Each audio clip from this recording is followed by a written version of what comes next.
Oui, comme vous l'avez dit, c'est l'occasion justement de décrédibiliser le mouvement social dans son ensemble et pas uniquement certaines franges du mouvement. Donc cette occasion, elle est reprise et de fil en aiguille, avec les pressions des syndicats de police et avec cette espèce de déferlement dont on parlait à l'instant, il y a une affaire qui se monte. Il y a une procédure qui se monte dans les heures qui suivent, dans la panique, une procédure criminelle pour des chefs d'inculpation de tentative d'homicide volontaire et d'association de malfaiteurs. Et dans les heures qui suivent, moi et 3 autres personnes, on va être interpellés.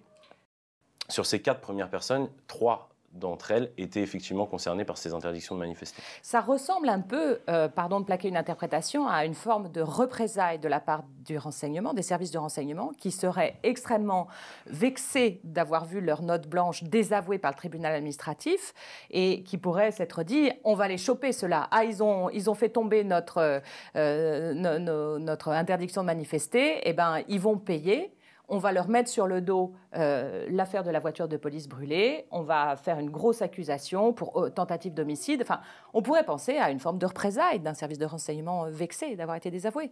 Oui, tout à fait. Je pense d'ailleurs même que c'est les prémices d'une forme de vengeance d'État qui va se prolonger sur toute la suite de l'affaire. Mais c'est effectivement la façon dont on peut voir les choses, dans la mesure où ces notes blanches, elles sont produites par ce service de renseignement qui est la DRPP, qui avait produit ce renseignement, qui avait ces notes blanches qui ont donc échoué à porter des interdictions de manifester.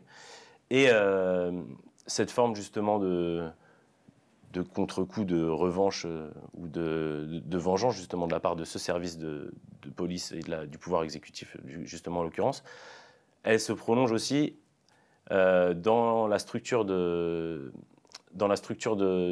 dossier. C'est-à-dire que, vous disiez tout à l'heure, sans preuve formelle, effectivement, oui, c'est sans preuve formelle dans la mesure où nous, notre arrestation aux 4 personnes initialement arrêtées, elle se base donc sur un renseignement anonyme délivré à ce service de renseignement, la DRPP, qui s'appuie sur les mêmes notes blanches qui ont été utilisées la veille face au tribunal.